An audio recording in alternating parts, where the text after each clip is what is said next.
What is up, everybody? Welcome into an all-new episode of the Pack a Day Podcast. I'm your host, Andy Herman. You can follow me on Twitter at Andy Herman NFL. You can find the podcast at Pack a Day Podcast. Thank you so much, as always, for being here. Thank you for making Pack a Day so much of your home during all of your draft content. It has been unbelievably amazing.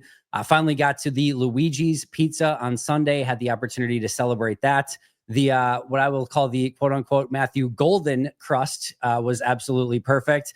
And so that was a much enjoyed aspect of my Sunday. Huge shout out to Luiges for sponsoring the show all weekend long, all draft long. I am joined, of course, by the one and only Justis Mosqueda. You can find him on social media at JUMOSQ. You can find him on acmepackingcompany.com. Absolutely crushing all of the draft content, post-draft content, scouting reports, everything that you need. Justis, it is wonderful to be back chatting with you. How are you doing?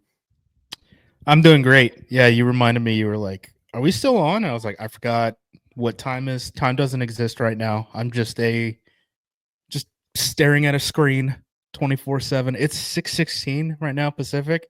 Haven't eaten yet today, so I need me one of those Luigi pizzas. Yes, I'll try to ship you one as best as I can. Sunday was my official I hit a wall day. So I woke up, got some stuff done. My son had a soccer game in Milwaukee, so I had a 2-hour trip there and back. Got home and just bam, that was it. I'm like, I'm out. I'm done. Had to take a nap and just kind of reload and refresh with everything. But it has been a whirlwind. And in a way, I still can't believe the draft is over. And another way, I very much can. It's just been like I said, an absolute whirlwind. The dust is finally settled. We know who these new Green Bay Packers are. There's still some questions out in the ether that we'll, I'm sure, discuss throughout the course of today's show. But just as the dust has settled, how are you feeling about everything? Pretty good. To be totally frank, I haven't gotten to the last 3 guys in this class, but I have seen. I've gotten to the 2 edge rushers. Based off of the draft, I mean, I'm pretty happy. Obviously, with we could talk about it whenever, but the Tom Silverstein report about Jaire, we can jump into it right away. Little shakier about what the hell is going to go on in a quarterback. But outside of that, I think we're in a pretty good spot roster wise. So if you're unfamiliar, the Tom Silverstein put out an article on Sunday, basically saying what I've been saying is that there is no change in the Jaire situation whatsoever, that Green Bay has no intentions of bringing him back, that they are working towards finding a resolution, and that they are proceeding as if basically Jaire Alexander will not be on the team in 2025. That was my interpretation. Is that how you interpreted it as well? Yeah, for sure. The thing that now doesn't make sense to me, now that we have this one more layer of clarity, right, is essentially what this boils down to is Jaire's camp telling the Packers, hey, we're not going to take a pay cut, right? And the Packers are like, okay, well, we're not going to offer one then. They're like, okay, so then are you going to pay me $17.5 million a year? And the Packers are like, no, we're not going to do that. Okay, then are you going to release me? No, we're not going to do that. So they're just hoping and praying someone trades for Jaire. But Jaire's not going to rework that contract. So exactly. No one's going to trade for Jaire. Exactly. So I don't know what we're doing. It'll be interesting to see, right? There's deadlines. It's what, tomorrow? Today? When this comes out? Monday. Packers are going to start doing in-person work. They would have started it last week, but because they held the draft, it got pushed back. Was just virtual last week. They can't afford Jaire to get hurt in practice. They don't want to pay him that $17.5 million. So we'll see what happens if he shows up or not. If I were Jaire, I'm showing up because you get the $700,000 for the workout bonus. The Packers can't tell you to stay home, right? Because if you have those incentives, they can't tell you to stay home. So it'll be interesting to see what they do. I mean, they could take this up until, honestly, like trade deadline, I guess, if you really want to stretch it out. But anytime he goes on the field, that's an injury risk. And if you don't want to pay him that money, why are you even going down this path? I just don't understand their logic, Andy. And this is why, you can float out the pre-draft or not even pre-draft, like pre-cut down day trade stuff and get that out of the way so much earlier. And if no one's willing to bite, you can just kind of cut bait. And it hasn't hurt the Packers yet. But the first risk that they're actually about to take is him hitting the practice field. Right. So if you don't think if you think he's so injury prone that he's not worth the $17.5 million because it's not about his, caliber of talent, right? Then why do you want to risk him injuring himself and paying him $17.5 million for not even playing for you this season if you don't want to carry him on that number?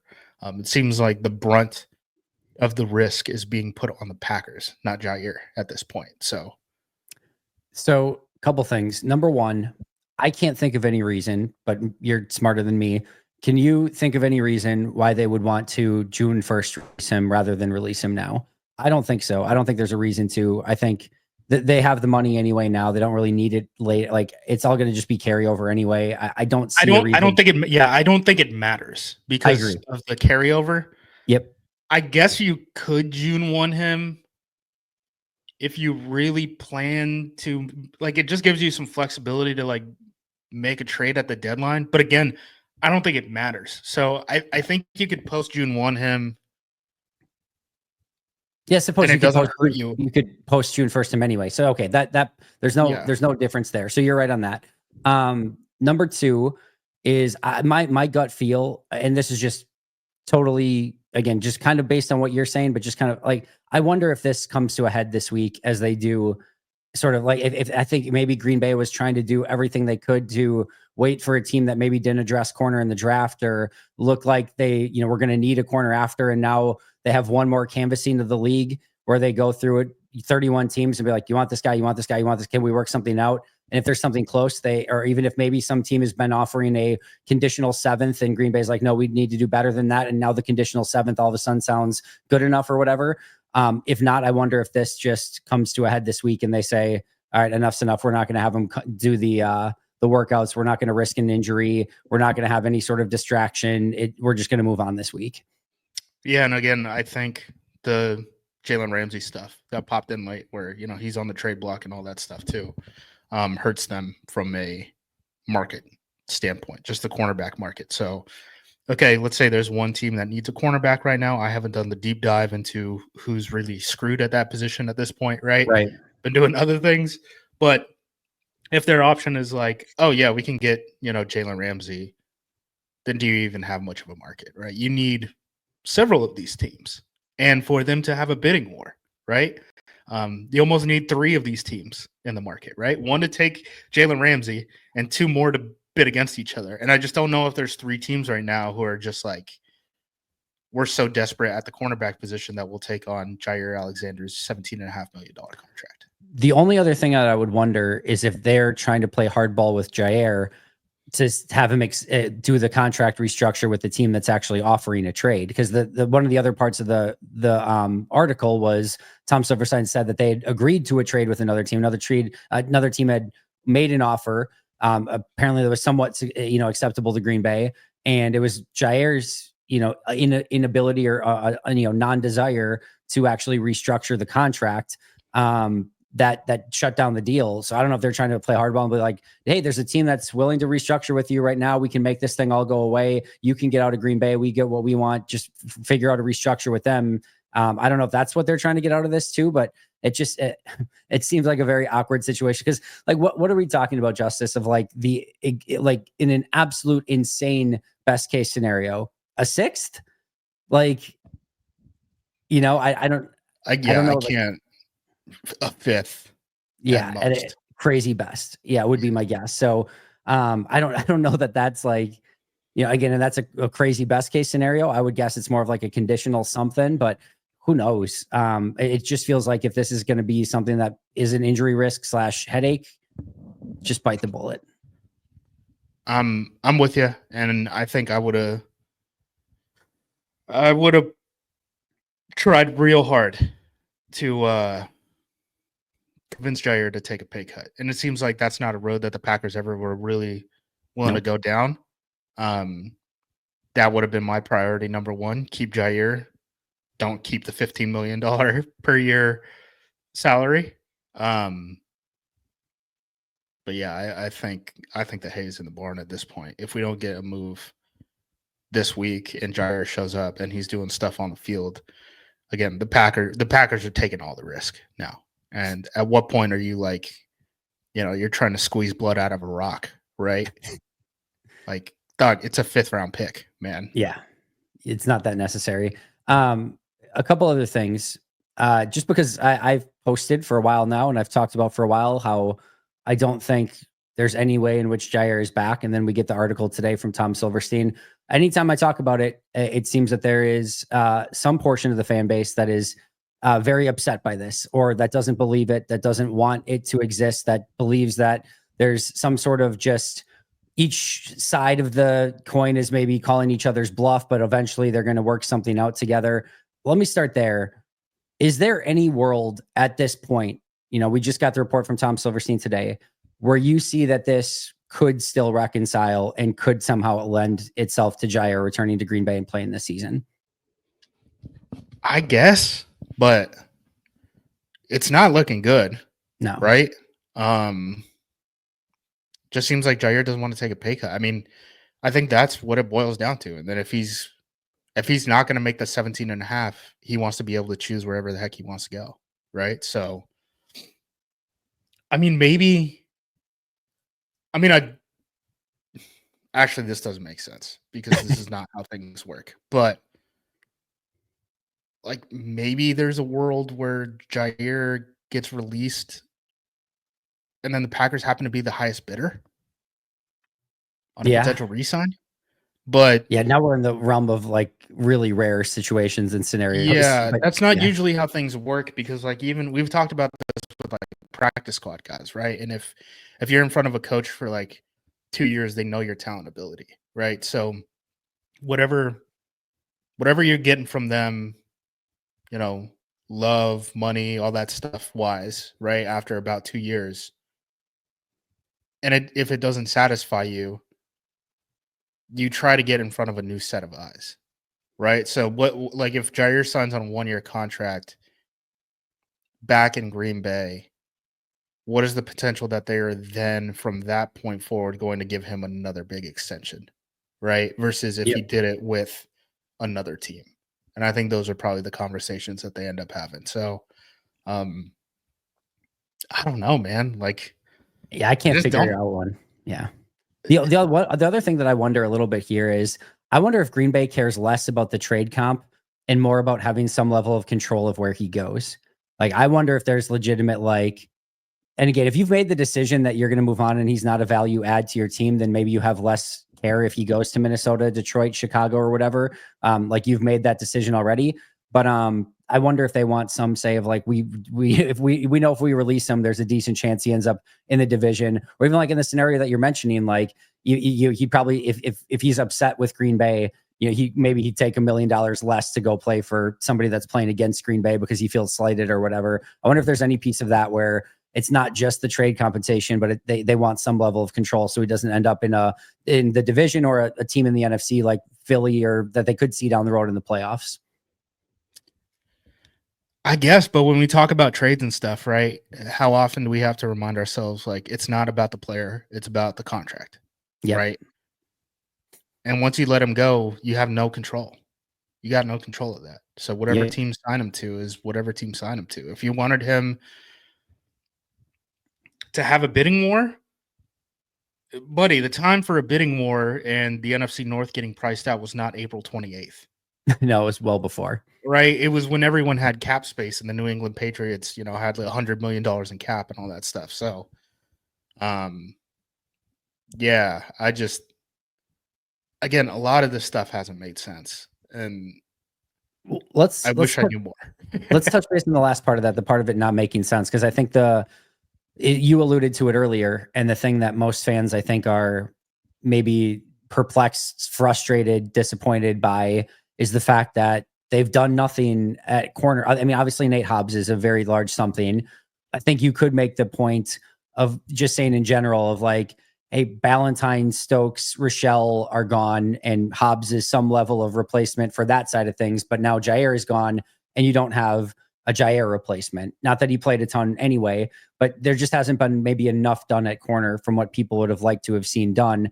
And you end up with Nate Hobbs in a 7th round pick as your only real additions to that cornerback room this offseason. So, how do you get to this point if you're Green Bay, knowing that you're moving on from Jaire, but really the only additions are a 7th round pick in Nate Hobbs? Well, I think the way that they probably view it is a 3-man competition for 2 spots, right? Outside corner and slot. And your options are, because Keyshawn's starting outside, right? Yep. Agreed. Keyshawn's starting outside. Who are you going to start outside? Opposite of him, it'll probably come down to Hobbs and Carrington Valentine, right? So there's at least competition there, right? You assume cream rises to the top, all that stuff. And then in the slot, it could be Hobbs or Bullard, right? So there is a world, where we've talked about how the NFL is considering the Hobbs contract to be a slot, but the Packers are hoping that he becomes more than that. Personally, I think Hobbs is going to end up in the slot, right?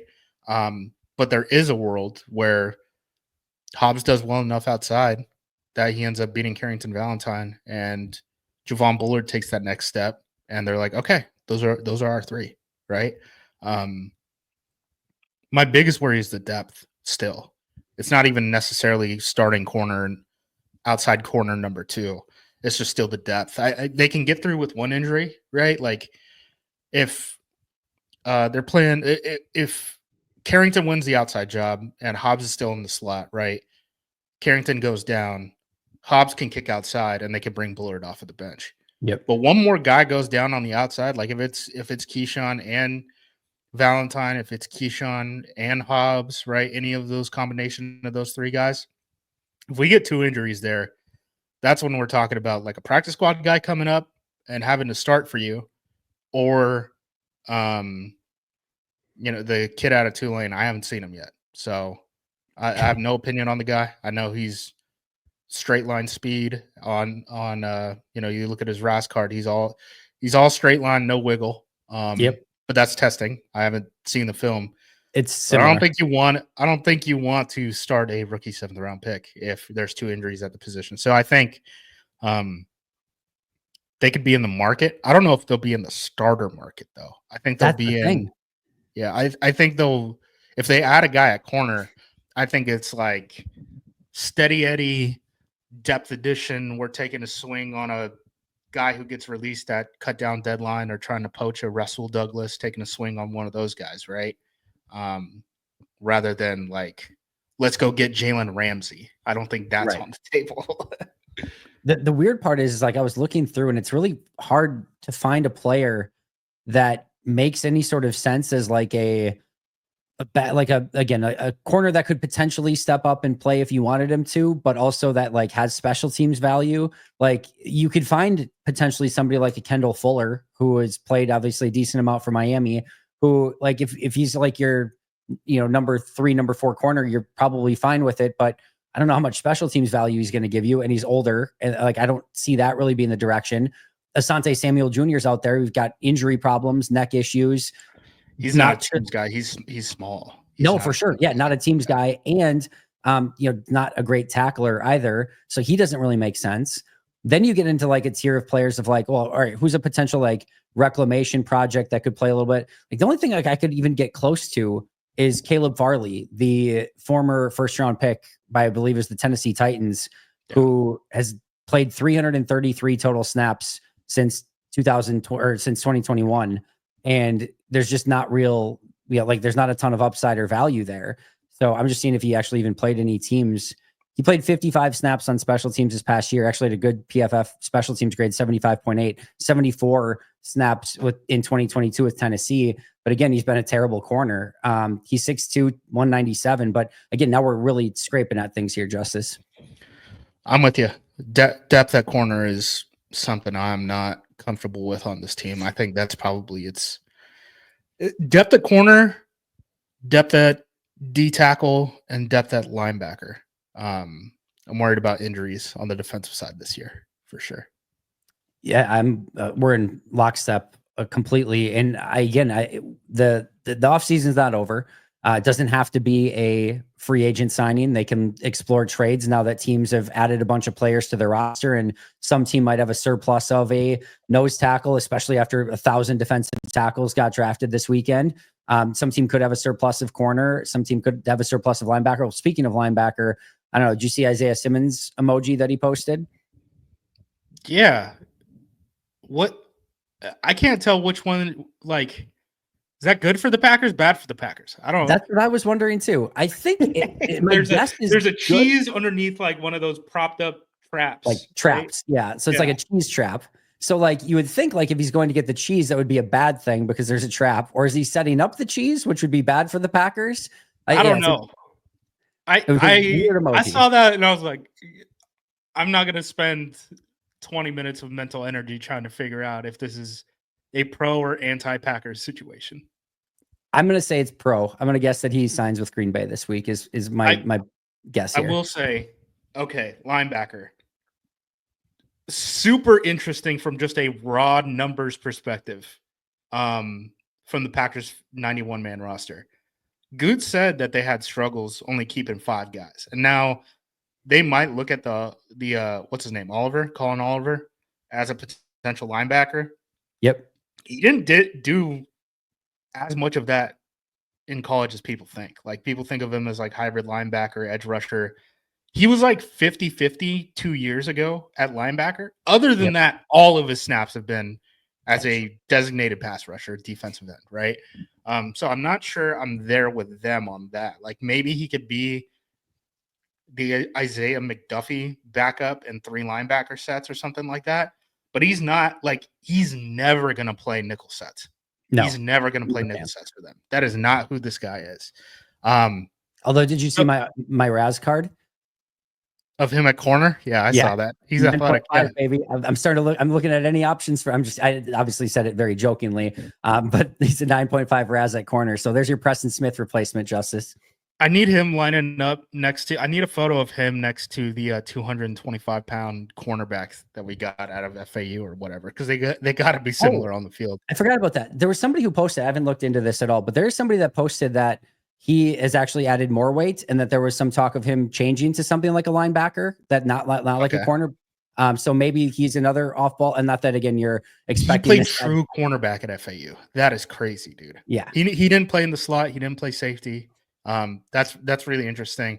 So, right, we have a couple of these guys who it's like, maybe possibly they could play linebacker, but at this point they're not listing him as those things, right? Yep. The Packers talked about the struggles that they had last season, only carrying 5 in a 3-4 defense, right? They only got 6 on their roster right now, and they did sign a pretty, I would assume, high-priced UDFA in Jamin Dumas-Johnson. He was rated as like a draftable guy for a lot of people. He, by the way, like Nazir Stackhouse and like what's his name, Brinson, they were all Georgia guys. Dumas Johnson was a Georgia guy, transferred to Kentucky. He's there with the Brenton Cox Jr. as far as the he was at Georgia for 3 years, and we just don't count him as a Georgia guy. We're taking a lot of Georgia guys. Yeah. So they're thin. They're super thin at linebacker right now, just from like a 91-man roster perspective. An interesting name that they're bringing in. Have you seen this Connor Shea stuff? I have not. So Wyoming linebacker, 1-year starter, seemed to do pretty well at Wyoming. He was 229, 6'1.5", ran a 4.58 40 time, 9.2 RAS. His father's a Canadian national, so he can get a Canadian passport. Because of that, he is projected to be the number 1 pick in the CFL. Because it's super important. On Tuesday, yes, because the CFL has rules where not only is there a limit on how many non-Canadians you can have on your roster, there's a rule on how many non-Canadians you can physically have on the field at all times. Yeah. So like, if you have a Canadian quarterback and everyone else has American quarterbacks, having that Canadian quarterback means you can have another American offensive lineman or American receiver or American running back. So yeah, the Canadian math gets real interesting in that league. So he's a very high sought after player. He's going to be in Packers rookie minicamp. Interesting, right? Yeah. That's potentially a guy who has an option to come up. He's not the only Canadian that the Packers have. We talked about Elgersma, the quarterback. The Packers are already, if you look at the reports, the Packers are actually at 91 players. I don't know if one of these guys who reportedly signed with Green Bay hasn't actually signed with Green Bay and he's actually, another tryout guy. But if they're at 92, hint, that could be a potential Jaire move, right? yeah. 92 minus one Jaire gets you to a flat roster. And then any other guy that they add from rookie minicamp would have to have, a corresponding transaction and stuff. I would think that, especially with what happened over the weekend, guys like Cornelius Johnson, Julian Hicks are a little bit nervous at the moment at wide receiver. The reserve futures guys, the guys who are on practice squads or guys who are brought in to replace practice squad guys at the end of the year. Jeremiah Martin and Jaire Alexander, defensive ends, who now you've got, Colin Oliver and Baron Sorrell at those spots. Some of the three technique. There's 17 offensive linemen. I don't know if we've ever had 17 offensive linemen, man. Yeah, so probably like Marquise Hayes, not looking great for him. That's probably one. Like they're going to release some of these guys that are probably going to be some casualties to get these UDFA guys in. And then, like you said, usually they sign about 3 guys from rookie minicamp, the tryouts that they like. So there's going to be a few of those as well. And there's definitely going to be some roster gymnastics going on over the course of the next week or so. Yeah, and maybe number 23 as well. We'll see if that actually happens. But I do think that there's a decent chance, especially with the linebacker math being the way that it is, and with Isaiah Simmons tweeting cheese emojis to some extent, and there obviously being a visit in Green Bay prior. I do wonder, with Green Bay not taking a linebacker, or a true off-ball linebacker in the draft, if Isaiah Simmons is potentially in play there for Green Bay, which would make some level of sense. All right, should we talk draft? Yeah, let's do it. We're only 27 minutes in. Mm-hmm. Would you expect anything less from us? We'll just kind of go. This is kind of like the dust of settle. We don't have to obviously go through the last few guys in as great a detail, since I know you haven't got to the tape yet. But just kind of overarching how we're feeling. We could go through like what was on the clock or like what other options that they had, but just kind of going through these high level one by one. What they're going to be able to bring to the team, and what you're either excited, disappointed, surprised by, etc. So however direction you want to go in is cool. We'll start with wide receiver Matthew Golden, obviously taken in the first round. Obviously, we've in general talked a lot about him already, but how are you feeling about it now that the dust has settled a little bit? Yeah, good. Felt good about it at the time. Had seen him, obviously. He came on visit and stuff, so we got I did enough work where, we had the scouting report and stuff up. We had talked about him in the past, him and Isaiah Bond. I think we talked about Golden actually before he even came on a visit. We just talked about the Texas receivers together. Yep. No one that I really wanted more than Golden at that point. No.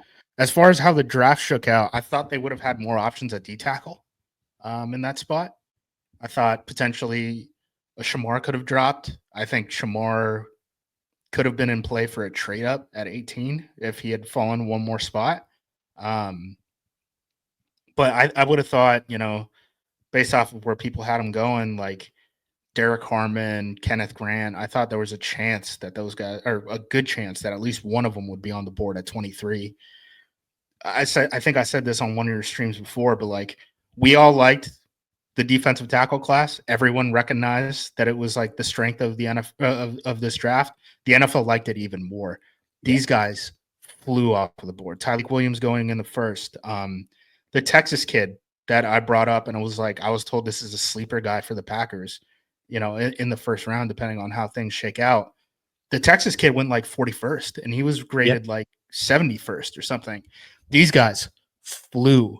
Everyone wanted a piece of these rookie defensive tackles. So I'm not surprised that the Packers didn't have a lot of like, quote unquote value pick options available on the interior, especially at nose tackle. I think when Goot came out and said, yeah, we're going to try to work something out long-term with Devontae Wyatt, I think that changes the calculus a little bit, where it's like, okay, we're not in the 3-tech market. We're only looking at nose Big tackles. guys. Yeah. So it kind of limits your options even more, which I think is really interesting because they brought in Walter Nolan on a visit. They brought in TJ Sanders on a visit. Nolan, by the way, who was considered late first round, if first round, and he ended up going to the Cardinals. TJ Sanders, who was considered, borderline second, third round pick. Second, yeah. He ends up going way higher than people expected, right? So, these defensive tackles flew. I don't know why they brought in the 3 techs on visits if they were going to extend Devontae Wyatt. I'm not surprised that they didn't have a value pick on D tackle. And that that just kind of paints the picture for the rest of the draft. But at the golden pick, I would have assumed the defensive tackle was going to be available. Clearly, the NFL had different ideas. And Golden was a guy that, personally, going into the draft, just slotted him at 12. I was like, Matthew Golden is going to be a Dallas Cowboy. Because by that point, I had heard like the Territorial McMillan stuff. Like, there's a couple teams that were worried about it. But it wasn't like the NFL is down on Tet. So I just assumed that he was going to go before the Cowboys pick. So you look at what was taken next.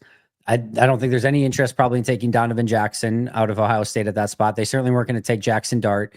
I don't think we talked about James Pierce Jr. not really being their type at edge rusher. They weren't taking Malachi Starks at safety. Tyleik Williams seemed aggressive at 28, would have seemed that much more aggressive at pick 23. Although, again, with the way the defensive tackles went, you never know. Josh Connerly Jr., maybe they'll never really completely rule out an offensive lineman, of course, which we found out in the second round, which we'll talk about in a second. We talked about Maxwell Harrison as a possibility. Jahad Campbell, I don't think they were in that market. Josh Simmons, again, maybe would have been, but like that was the rest of the first round. Not a ton of things that make a lot of sense. Schwessinger went number 1. Then you get Jaden Higgins, which again, just get Golden is better. Eman Warrior, we talked about Eman Warrior of like maybe they were interested, it just didn't make any sense. Judkins at running back, and then just again Trey Henderson at running back. Like none of these next sort of picks make a ton of sense unless they were again in love with Harrison, which we talked about, but he had the off-field thing, or if they wanted to go offensive tackle in the first. And again, when you get Golden to fall to you at 23, you look at it in hindsight, and you're just like, this is the most obvious decision in the world, and it was, and they did, and they took him, and it was, I think, a really smart move. Yeah, that pick to me was just like, yeah, this is what you do when you're when you're given this scenario. You turn in the pick for Matthew Golden. So I don't really feel one way or the other than I'm happy we didn't take Harrison or Eman Warrior because I didn't really like him in Green Bay. So I could avoiding those two. That's what I cared about. I could make a strong argument that like if you were just kind of placing like first round grades type things, I could make an argument that 23 was like the Mendoza line of like Golden was like the last like kind of like tier 1-ish or like first round guy to go. Well, depending on what you think of Simmons, right? Yes, goes 32nd. Yep. Right. So outside of him, yeah, for sure. Yeah, I'm with you. Good for Green Bay to be on that side of the Mendoza line, I guess, other than the fact that it cost them like losing playoff game, but we'll talk about that another time, I guess. All right. Second round, of course, this is the much talked about. We've had the opportunity to talk about him a little bit, but Anthony Belton, 54th overall offensive tackle, NC State. I talked or tweeted a little bit about him today, but I'll let you kind of go first in your thoughts now that we've had the chance to think about this a little bit more. Yeah, he's another guy I had the chance to watch pre-draft because he was a visit guy. Super busy, right? He had all those visits. He had, can't remember if it was 16 or 18, but he had a bunch of these visits lined up. Seemed like he became very popular once coaches got in the mix. That's generally how, if a guy doesn't have injury questions or if a guy doesn't have off-field stuff and he's visiting a lot of places, usually it's because the coaches in the league like him a whole lot more than the scouts in the league do. And there's a big market for him. He was projected as like a third-round guy. Again, a lot of people who watch a lot more prospects and talk to a lot more coaches, scouts, executives, when they release their 2-round mock draft, 2-round mock draft the week before the draft, he was going in the second round. So I know a lot of people are like, reach, consensus board. That's great. Generally, I do agree that the consensus board is a good way to judge market rather than in an individual big board or something like that. Yep. I just think the consensus boards were off on that. Maybe that measured closer to what scouts believed in the NFL. But once the coaches got involved, it was pretty clear a lot of people like this guy. And a lot of people like him because he's a people mover. And I think it's almost like an identity selection, right? Where the Packers are like, we want to get big. We want to get big on the interior. We want to move people. We do not want to be pushed around by Detroit. We don't want to be pushed around by the Philadelphia Eagles. We have to get bigger if we want to compete against these teams. And I think they got tired of being put in pass first situations because they couldn't run the ball. I mean, how many times did we look at, Bill Barnwell had those stats, right? That went super viral, where he was like, everyone gives credit for, the 3 top free agents in this past free agent class at running back, but Saquon Barkley is here in terms of efficiency, and Derrick Henry was still up there, but Josh Jacobs is below average in terms of if you look at EPA and stuff. And anyone watching these Packers games will say, well, that's dumb because he's clearly creating a lot of opportunities for himself. It's just the differences are on the offensive line, right? And I think this is a step toward getting closer to the Baltimore Ravens offensive line, getting closer to the Philadelphia Eagles offensive line. I do think Belton is going to end up at guard, ultimately. I know he's 6'6". I think he's going to end up at guard. I don't think he has the footwork to hang out at tackle. A lot of that was stressed in a negative way because of the way NC State's offense works off of play action, and they pull guards. They do all these funky things where you're selling run hard for 2 seconds, and then you're put in a disadvantageous situation to block a pass rusher. But I think just like it also gave us a lot of reps of his feet in space. And I don't like what I saw. So I think he's going to end up at guard. I think ultimately the plan for the team left to right is going to be Morgan, Banks, Jenkins, Belton, and then Tom. Yeah, and they'll pay Tom. They won't pay Ryan. They won't pay Rasheed Walker. And someone asked, like, how do you describe like the first 2 days of the Packers draft? And I said, they're future-proofing their offense, right? And I think that's just kind of what I stand by. And some of that, I don't think they came into the draft thinking we got to get out of all these contracts, right? But when the board falls to you, however it did, I think they were just like, yeah, we're cool, but we're cool with doing that. We're cool with making that decision. We're okay with not paying Rasheed Walker $20+ million per year to be our left tackle moving forward. Yeah. And you look at, you said he's 6'6", what, 330, 340, whatever he ends up being. Yeah. The Super Bowl champs just had a 6'7". They said that he slimmed down for the combine. Yeah. They said he slimmed down for the combine. So he's bigger than that on film. Yeah. So 6'7", 370 player at right guard for the Eagles last year in Mekhi Becton. It's only one letter off. Becton to Belton. It's just a C to an L. You're putting him at right guard. And they both played for Louisville, right? They were both left tackles at Louisville. There you go.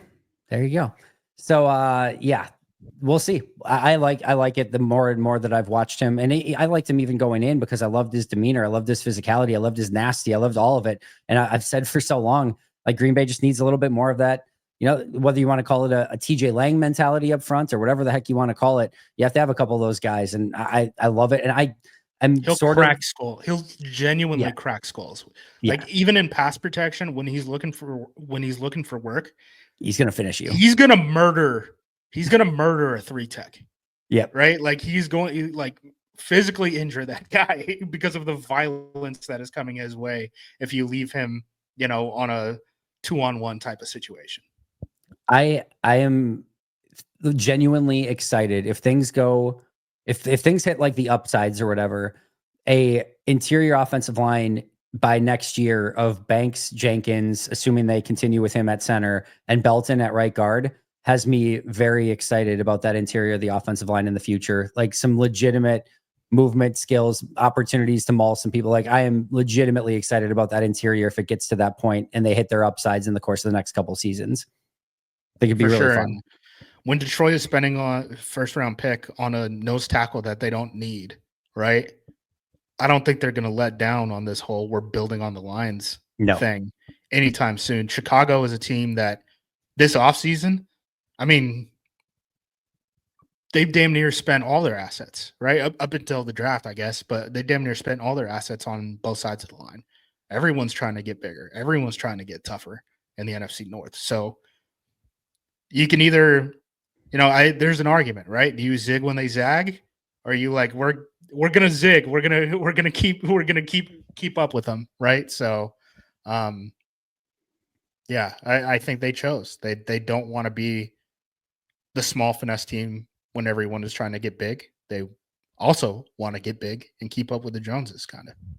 Yeah, and I think it's the right way to go, and I'm very excited for it. And I think he is going to be a people mover on that line, and sign me up for it as usual. Savion Williams in the 3rd round. I was listening to the Athletic Football Show today, and this is the one that they had, like Brugler and those guys were a little bit more perplexed by from a Packers standpoint of how Green Bay is going to use him. But I think this is a very unique weapon. He's a unicorn. Matt LaFleur is a very creative play caller. I just think that this was a value for what he could bring to the team that was too good for them to pass on. As Goody said, he didn't necessarily expect them to be taking 2 wide receivers, him to be talking about 2 wide receivers after day 2. But here we are, and you get a very talented player that is going to probably need a little bit of work on his overall receiver skills over time, but can do some really unique stuff for you in the meantime. Yeah, the one thing I'll say on the front end, like Goot said that they don't have issues with his hands. They're lying. They're lying, dude. He drops a lot of footballs. Yeah, more of a weapon than a true receiver at this point. I thought as a separator and as a deep speed guy, we talked about him months ago. As a separator and a deep speed guy, very talented for his size, right? It's probably him, Tet, and Higgins in this class, just from that perspective. Is everything clean? No, you gotta teach that guy how to play football. I thought it was really interesting the way they talked about him, and they're like, yeah, he hasn't spent that much time at the position. I don't know if that's true. I mean, he did run a bunch of gadget stuff. He was a wide receiver in high school until his senior year, and then he played quarterback, and he was kind of like that wildcat dual threat quarterback type of situation. He spent some time at receiver. It's not like the Iowa State cornerback, right? Where he was playing receiver his whole life, and then he got moved to corner this past year. That's not what it is. I think the best comparison is still CPAT. Yeah. I think he's going to be a hell of a kick returner. I think, even if it's Wicks, Dobbs, Jaden Reed in the slot this year and the other receivers getting worked in, Golden at minimum is going to be a great punt returner, and Savion Williams is going to be a great kick returner this season. So high floor from just them getting on the field year 1 standpoint. It's going to be interesting to see how they use them. Both LaFleur and Goot are like, the coaching staff is kind of drooling over the idea of this guy. I don't get the Debo stuff. I don't think you actually want him as like a true running back, or at least in the mold of Debo. I see him more of like a CPAT, high end kick returner. You want him running downhill. He's going to be able to block for you too. I think he solved some problems out there. So I wasn't sure that – I didn't think the Matthew Golden pick was we are moving away from Christian Watson. The Savion Williams pick after the Matthew Golden pick is we are not going to be paying Christian Watson unless he absolutely balls out the month of the season that he's going to be able to play this year, because his dad said, he's going to be out the first 3 months with the ACL recovery. Yeah. Yeah, I know, I'm with you. I think getting both of those guys makes it less and less likely that Dobbs and Watson are back next year. Yeah, Dobbs, I think, is a done deal. By the 1,000,000%. way, if you guys haven't figured this out yet, the DK rumors connecting the Packers to DK, the DK rumors came from Dobbs' camp because Dobbs was involved in that trade. Because Dobbs' camp went to the Packers and said, hey, we would like the Khalil Shakir deal. And the Packers were like, no, not with that injury history. So yeah, they were trying to get him back on the West Coast, and DK clearly became available, even though everyone said DK wasn't available. Remember all the people who said DK wasn't available? He was available. So, yeah. Who's going to throw him the ball this year? That it's still a mystery, but maybe a mystery. I think we kind of know. Yeah, the whole thing at wide receiver, I agree. I think there's 0% chance. I'll do my 0.01% chance that Dobbs is back in Green Bay in 2026. The Christian one's a little bit more interesting. I almost said the opposite argument the other day of, I think if he does what you just mentioned and completely tears it up, I actually think it's more likely that he gets a big contract from somewhere else. And then Green Bay's like, we're not going to match that because we've got guys and we know your injury history. We can't trust giving you a deal like that. Whereas if he comes back for a month, plays like 100 snaps ish, 20 snaps a game over 5 games or whatever, looks mostly good, but you can tell he wasn't quite himself yet. I could see maybe both sides figuring out a 1-year deal that makes sense for Christian to come back. That is sort of in a, I don't know, 1 year, 6 million, 1 year, 7 million, something like that, where it makes sense for both sides. Christian's familiar with an offense. He can go out, have hopefully a great year in 26 and then get a huge contract from somebody else in 27.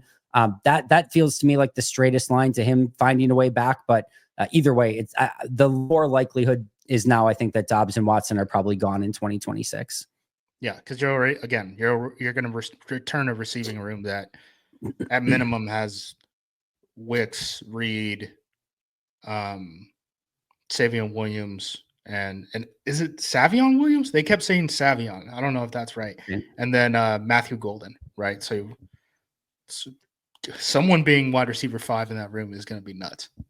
The sort of sidebar to the Savion Williams selection here is, and kind of in between the second and the third, they obviously they take the offensive lineman in the second round with Belton. And then you have like the next, I don't know, 7 picks, 1, 2, 3, 4, 5, 6 picks where nothing of real significance. Then Trey Amos goes at 61 to Washington. And then you get to the third round.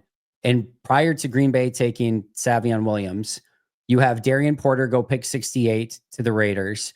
You have Azariah Thomas go 73 to the Jets. You have Savon Revel go 76 to the Cowboys. You have Justin Whaley go 80 to the Colts.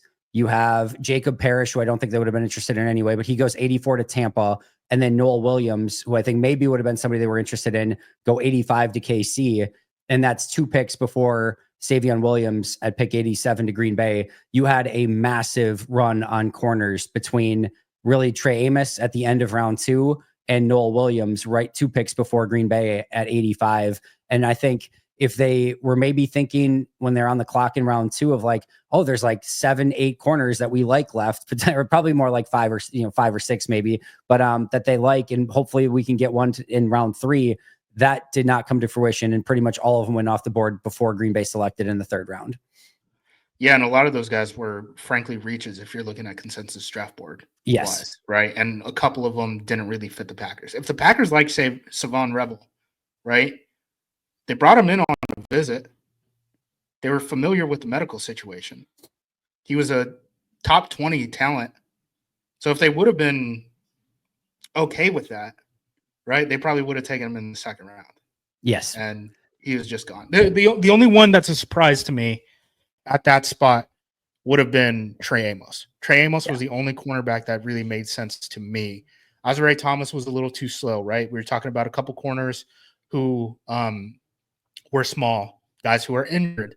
And then you get guys like Noel Williams, who, went a little higher than people expected. Even the Iowa State guy, at least to me, went higher than expected. So I think if you want to complain and say like, hey, we should have gone Amos in the second round, I'm not going to argue with you there. I think you have a valid point. But outside of that, the cliff came fast at the cornerback position, and the NFL just bulldozed through that cliff and was like, nope, we're going to keep taking corners. And it's like, all right, okay, good luck to you. I think a lot of those guys aren't going to be worth second round picks when we're talking about this in 2 years, but more power to you. To each their own. And just another lesson learned here too, of be careful what you hear around draft season, especially when it comes to the Packers, because there were reports pretty near draft time that Green Bay was very in on Savon Revel as a first round pick. and they have the opportunity to take him in the second round. They're like, no, we're good. So just be careful what you hear about Green Bay prior to the draft. Clearly, we're not comfortable with the medicals. I mean, it was the same thing with the Will Johnson situation. Same thing with the Benjamin Morrison situation. I mean, even like Mike Green, right? It's clear why those guys fell. Like, there's no mystery here, right? All those guys were either injury or off-field guys. Isaiah Bond was ranked in the top 100. You can go grab him today. Yep. Good luck with that. Signed anywhere. Yeah. Like, I don't know why we have to look at all this stuff and we're like, oh, the mystery of the NFL draft. Why is this guy falling? Clearly, they weren't cool with the medicals. Yep. Right? You need him to tell you that? The guy fell 20, 40 spots in the draft. No one. I don't know if there was a mock draft that had Savion Revel going in the third round. Right? Are you surprised at all that I actually, I don't even care about this. Never mind. I'm not bringing it up. We're going to go in a different direction. Edge rushers obviously are the next two for Green Bay. Sorrell in the 4th, and then Colin Oliver in the 5th. Could not be different types of edge rushers. Obviously, like we talked about before, Oliver has some potential to be an off-ball linebacker. I think they're going to use him as a situational edge with special teams value. But two very different players, two very unique players, two very good football players. I like both of them a lot when I was watching them. Maybe maybe not. No one told me to watch Sorrell. I made the mistake of Andy. There were 18 edge rushers who are ranked in the top 100 prospects on the consensus board. Okay. I spent damn near a month watching all those guys. The next two guys were Jared Ivey out of Ole Miss, who went undrafted because he ran a terrible time, right? Okay. And David Walker from Central Arkansas. So when I saw Jared Ivey and David Walker as the next two names on the list, I was like, I think I'm just going to move to a different position. Sorrell was right after that. There's probably a lot of NFL coaches right now who are going back through this draft class and seeing where guys went and are like, why didn't the area scout put this on my radar? Because these coaches have limited time too. Yep. Right? I know everyone is like, if you're talented, the NFL will find you and all that stuff. Marquez Valdes-Scantling is an example of this, where Southeast area scouts got lambasted the year that he was drafted, because a lot of receivers coaches were like, what do you mean this guy is giant and can run a 4.3 and he wasn't worth putting on my watch list? Because these guys are going through free agency, the combine. I mean, hell, the Packers started virtual meetings last week, right? Before the draft even starts. These guys don't have a lot. It's not an off season. The off season for NFL coaches, it's going to be after OTAs are done and rookie minicamp and stuff like that. And then the start of actual camp, that like month-ish that they actually have off. That's their off season. They're still putting. I know that off season very well. I know that off season very well.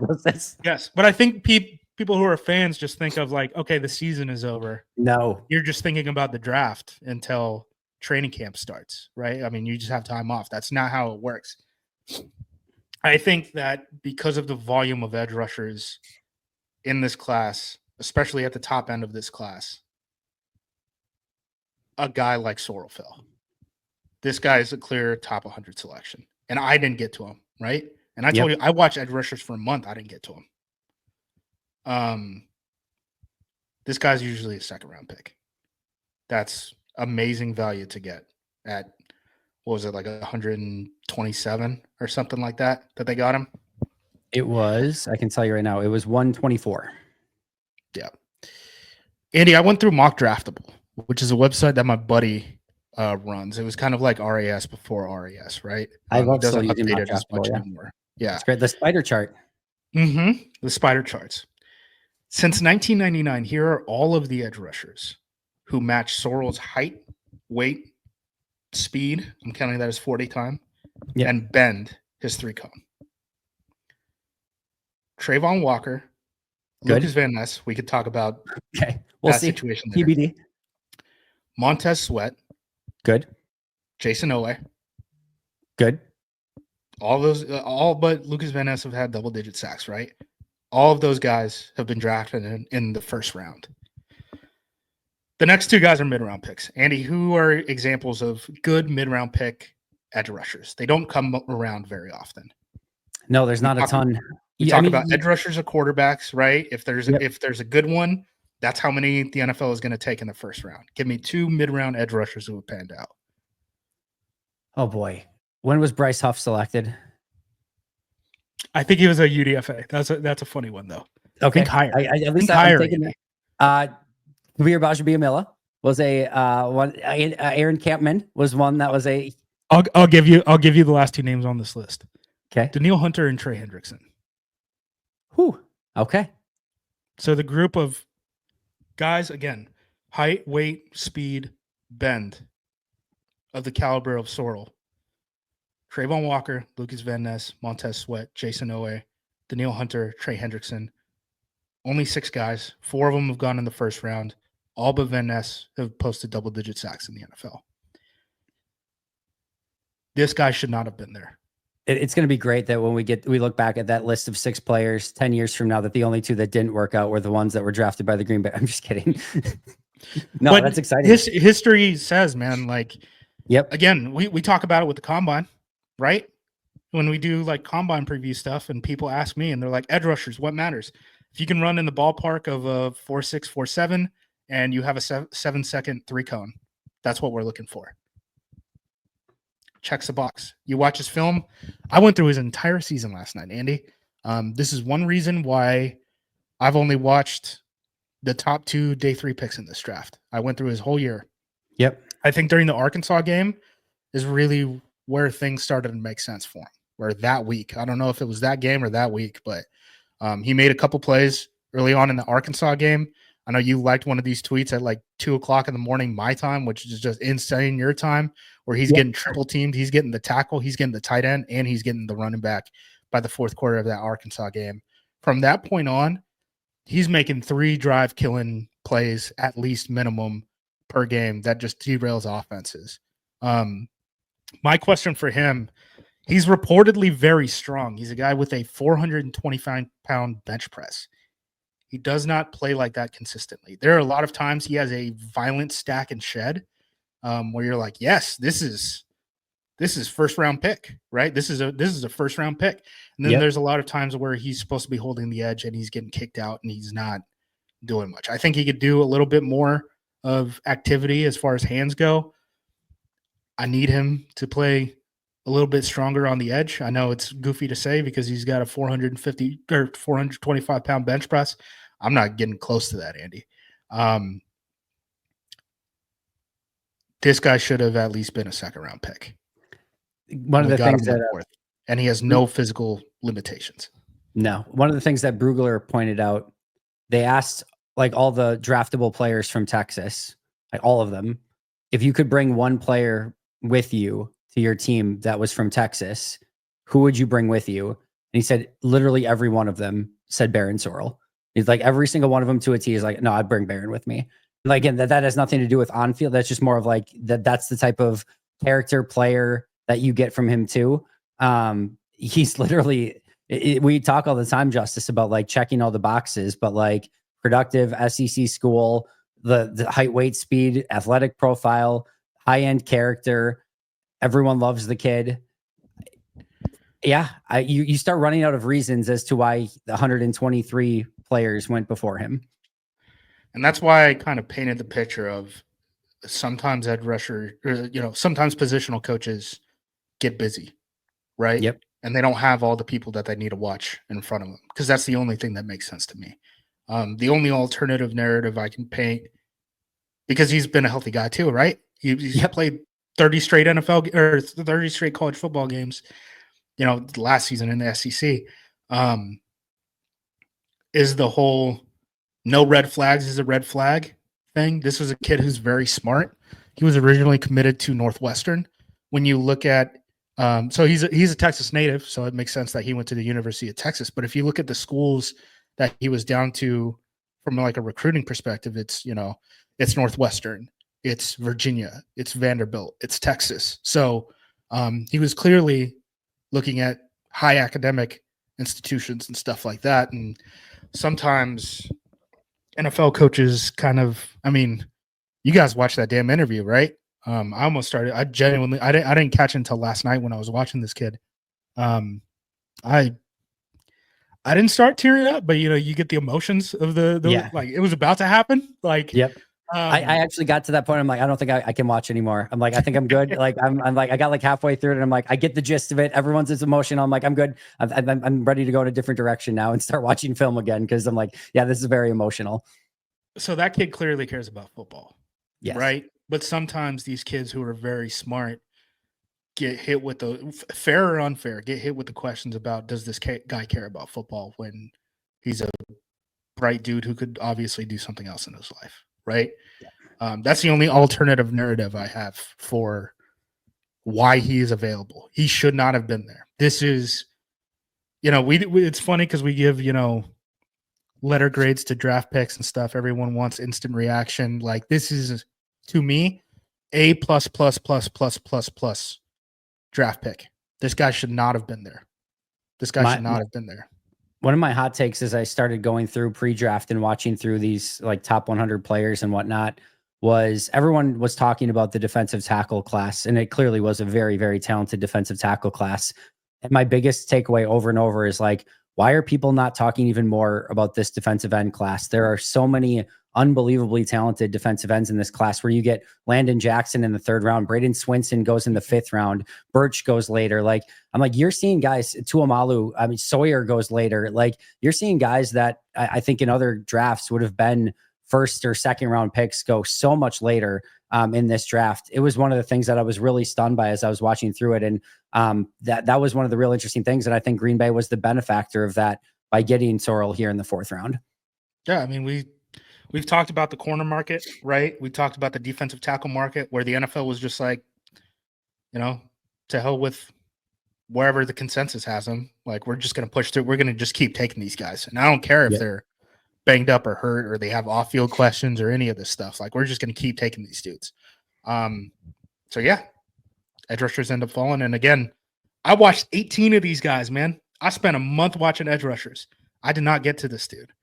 I can see why I could see a world where coaches are in a similar position today. Where would you put him on that list of 18? Just that you don't have to give me an exact number, but and you kind of in general, where would you kind of place him in that realm? 3 off the top, right? Carter, Green, and Stewart for me. They would have gone before.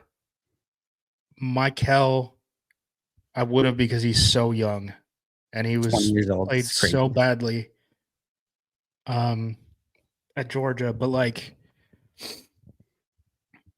I like him better than JT, right? I like him. I mean, I guess he would have been close to like Ezraku for me. I had Jackson higher than he ended up going, so I would have had him close. Birch. I mean, those are really the only guys. Swinson, who obviously fell because of some like effort mentality question marks. Okay. But like that tier of like Ezraku, Landon Jackson, Jordan Birch, Swinson, if the off field was clean, right? I think he's in like that kind of conversation for me. Yeah. No, he's a very fun player. And then obviously they get a Colin Oliver, who is a completely different style of edge rusher. One that I know for me personally, I'm like, can you just get somebody that's more of a designated pass rush guy? And he's like, no, we have our types. They got theoretically here their designated pass rush guy. We haven't seen a guy like this since Clay Matthews. Now, I'm not saying he's Clay Matthews. And people need to, because he's going to beat the piss out of some guys in preseason, right? He's going to get up against some backup tackle, and people are like, start him 17 games. He's not going to be able to play rundowns. He's just not at all. But like his quickness, his redirectability, his bent, like high tier. The only question is how many snaps you're going to be able to play this guy, and possibly the injury question, right? He had a foot. He only got to play a game and a half this past season for Oklahoma State. But if you're talking about just like guys who can match burst off the line, quickness, bend, to me, there's only 2 guys in this draft class who can do it better than him. And that would have been Abdul Carter and Mike Green. I don't think that he's going to be a guy who's going to be able to play more than 10 snaps a game for you because of how small he is, at least as a true edge rusher. I know, they floated all the stuff about him at linebacker. Those 10 snaps are going to matter a lot. We got to have some sort of signal to Packers fans. Like, you see Colin Oliver on the field, please be loud as hell. I need him. I need silent count. I need silent count on the field immediately. Because if it's just he gets to go and he gets to go when the center's doing the little head bob thing, making sure the quarterback's actually back there, Doug, he gets shot out of a rocket. Those 10 snaps that he's going to play are going to matter a lot. A lot. I'm actually kind of surprised that the Packers went this direction at edge rusher. Because if you look at the visitors that they brought in, right? Jordan Birch, Elijah Roberts, it's almost like they were trying to go for like guys who could kick inside and be pressure specialists in that way. And instead they get a guy who's just teeny tiny shot out of a cannon. Like, just the things that he can do are bonkers from out there. And I don't know what his medical situation is like. I think that's a guy you usually take round 3, in my opinion. So these are the 2 best values, I think, in this class for the Packers. I think he's a guy that you take usually around round 3. So I don't know if the foot was in play. I haven't asked around. Spoiler alert, my guys who are in the league are busy. They just got guys that are just about to do all these practices and stuff. But if the foot was in play and he dropped a little bit because of that, I wouldn't be surprised because he's that level of talented, even though he is a DPR. He is a designated pass rusher. Yeah. When I threw him on immediately, I'm like, oh yeah, it's just such a fun player. Somebody you reminded me of a little bit was another player that was thought to maybe be a edge rusher / linebacker hybrid. Herbig from the Badgers, who went to the Steelers, who comes in, just does some pass rush stuff, did stay at edge rusher. His like PFF stuff has been through the roof. And like, you see him, and like, there are times where he gets bodied and it's game over. Like, he doesn't have anything. But if he gets around you fast, it's just, he wins, and he's going to get you a handful of just really quick sacks throughout the course of the season. He's been really fun for Pittsburgh as like a change of pace guy. And I think Green Bay's got something a little bit similar here. You turn on the tape, he's immediately just a fun player to watch. And you just start thinking of like the unique ways that I'm sure Jeff Hafley would love to use him. He's a guy who's so fast that he can beat quick game. Yeah. Packers don't have that. And we haven't had that since Clay. It was interesting, like Hendrickson talking about him was like just saying how the game has changed and how, people getting rid of the ball so quick. And like, it was just interesting the juxtaposition from what Goody's talked about in the past of like, we don't want guys that can't do everything and, that sort of stuff. We want guys that can still hold up against the run, and we don't want kind of specialists. And then, less than like 10 months later, they draft a specialist in the 5th round. And I love it. I'm so pumped about it. Well, it helps. I mean, he's going to be able to play teams, right? That's one more benefit because he's got a linebacker body. I don't think you want to count him. I think you almost have to steal a roster spot, right? I guess is the way you think about it. Because I think you're going to have at least, 5 linebackers outside of him to get through. Because I don't think you're not going to want to play him actually at linebacker, like not an every down guy. You could have him be the backup to Isaiah McDuffie. I think that makes sense. If he's a backup Sam, I think you can do that. And then at the end, you're going to want 4 guys ahead of him too, just to get you through a game. So that if you have 2 injuries, you don't need this guy to be playing rundowns. And I think the Packers have hit defensive end enough that they've earned the right to be able to grab a guy like this, right? And not have to put him in the starting lineup. And no matter what, even with injuries and stuff like that, you only have to play him 10 snaps per game, right? Because that's his ideal role. Because otherwise, he is going to gut you. Teams are going to run right at him if you give him the chance. So you got to be smart about how you play him. And again, I'm telling Packers fans right now, Doug, he might finish the preseason with like 7 sacks. Like he's going to beat the piss out of some of these offensive tackles off of the line. Just know they're not going to make the kid a starter. Keep that in mind. Like, we drafted him for a specific role, and he's going to have to play that role. And everyone's not cool with playing that role. We talked about who's the guy with the Bryce Huff. We already mentioned him. Yep. He played that role for the Jets. The Eagles signed him to play a bigger role. He can't get on the field. They hate it. Fangio does not want him active on game days because he doesn't want to work around that stuff, right? Everyone is not down with the program.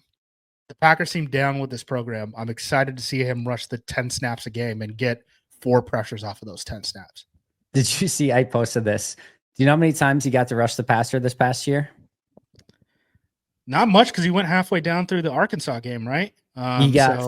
He got 46 pass rush snaps this past year. Is all he was able to get. 15 pressures on 46 pass rush snaps, a 34.8% win rate, a 32.6% pressure rate, a 90.8 PFF pass rush grade on his 48 attempts of rushing the passer. Like it's just, it's unreal. Obviously that was a very small sample size, yada, yada, yada. But yes, it was very fun to watch those 46 snaps to say the least. Elite role player, still Yes. a role player. Again, And Packers fans, calm down because you guys are going to see him and you guys are going to be like, this is Von Miller. He's not Von Miller.